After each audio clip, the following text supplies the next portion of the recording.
পাশ্চাত্যের সাম্রাজ্যবাদী ঔপনিবেশিক শক্তিগুলোর ক্ষেত্রে দেখা গেছে যে কোনো জায়গা দখল করার আগে, তাদের কর্তৃত্ব প্রতিষ্ঠার আগে সেখানে গির্জার ফাদাররা যায়। তাদের পিছনে পিছনে আসে সৈন্যবাহিনী।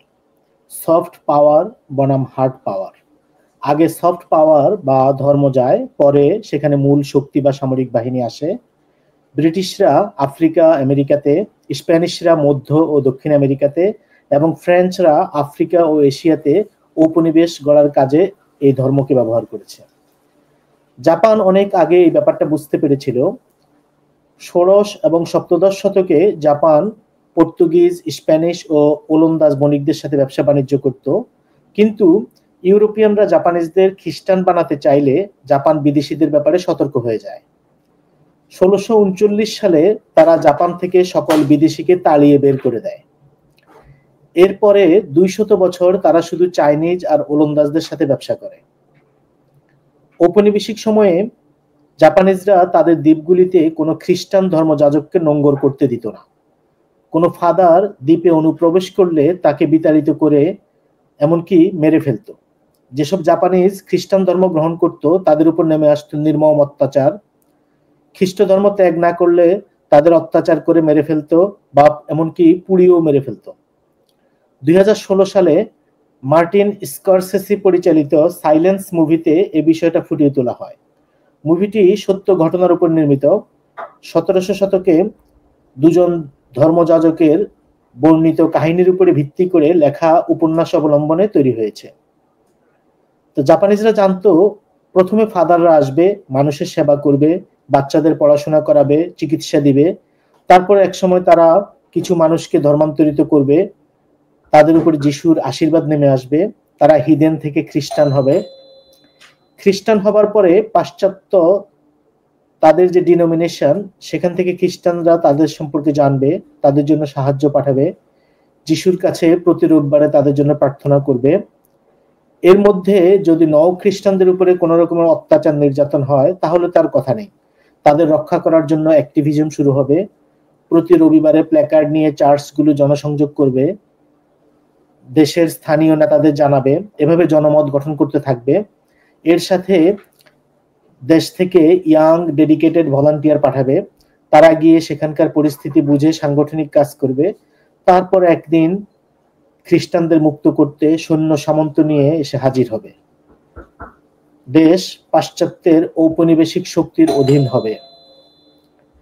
জাপানিজরা খ্রিস্টান যাজকদের তাদের দ্বীপে ভিড়তে না দিলেও আমেরিকানদের ভিড়তে না দিয়ে পারেনি। 19 শতকে আমেরিকানরা ধর্ম প্রচারের উদ্দেশ্যে না গিয়ে ব্যবসার জন্য জাপানে যায়, সেজন্য জাপান তাদের ঠেকিয়ে রাখতে পারেনি। জাপান বুঝলেও দুনিয়ার অনেক দেশ ধর্ম প্রচারের বিষয়টাকে বুঝেনি, যে কারণে এশিয়া আমেরিকার নানা দেশে মিশনারিদের মাধ্যমে খ্রিস্ট ধর্ম ছড়িয়েছে। সব জায়গায় প্রায় একই ফর্মুলা।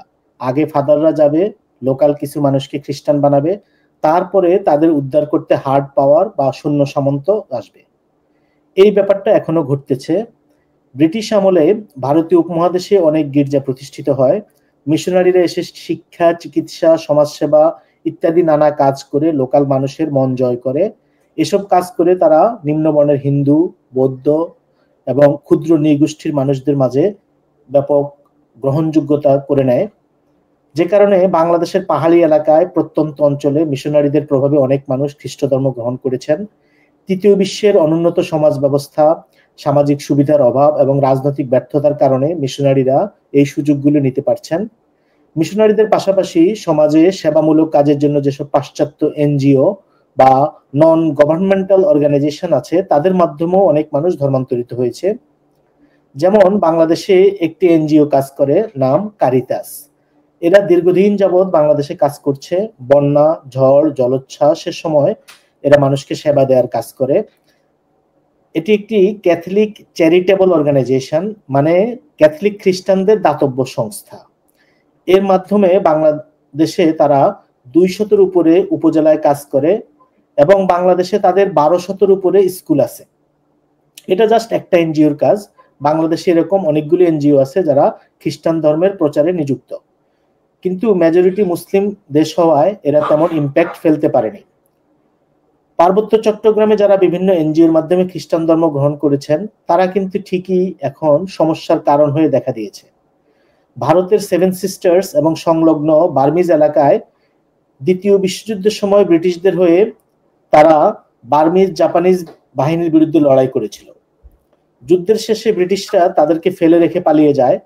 বর্তমানে তারা আবার বার্মিজ সামরিক বাহিনীর সাথে লড়াই করছে, ফলে দ্বিতীয় বিশ্বযুদ্ধের মিত্রশক্তি তাদের সাহায্যার্থে এগিয়ে আসছেন। দ্বিতীয়ত, তাদের অনেকেই এখন খ্রিস্টান ধর্মে কনভার্টেড হয়েছেন। বার্মাতে সর্বমোট 5,000 ব্যাপটিস্ট গির্জা আছে বলে জানা যায়। এদেরকে বার্মার সামরিক জান্তার হাত থেকে বাঁচাতে পাশ্চাত্যের ব্যাপটিস্ট, খ্রিস্টান সহ অন্যান্য ডিনোমিনেশনের মানুষ সোচ্চার হচ্ছেন। ব্রিটিশ সাম্রাজ্যের পুরাতন জায়গা হলেও কায়দা কিন্তু একই। সেই পুরাতন কায়দায় আগে ফাদাররা এসে মানুষকে ধর্মান্তরিত করবে, তারপরে তাদের উপরে অত্যাচার নির্যাতনের অভিযোগ উঠবে, পাশ্চাত্যে জনমত তৈরি হবে, তখন সরকারকে কিছু একটা করতে হবে। ধর্মীয় স্বাধীনতার অধিকার, গণতন্ত্রের অধিকার আদায়ের জন্য তাদেরকে সাহায্য করার জন্য এগিয়ে যেতে হবে। এই স্ক্রিপ্টে দুনিয়ার অনেক অনেক সামরিক আগ্রাসন হয়েছে। এবারে আমরা ঘরের কাছে এমনকি নিজেদের ভূমিতে সেরকম একটা চেষ্টা লক্ষ্য করছি। কিছুই পাল্টায় না, সময় পাল্টায়। সময়ের সাথে পুরাতন তত্ত্ব নতুন ফরম্যাটে মানুষের মধ্যে হাজির হয়। এভাবে ধর্ম এবং যুদ্ধের মাধ্যমে, ঐতিহাসিক মিথস্ক্রিয়ার মাধ্যমে মানুষে মানুষে সংযোগ সাধিত হয়।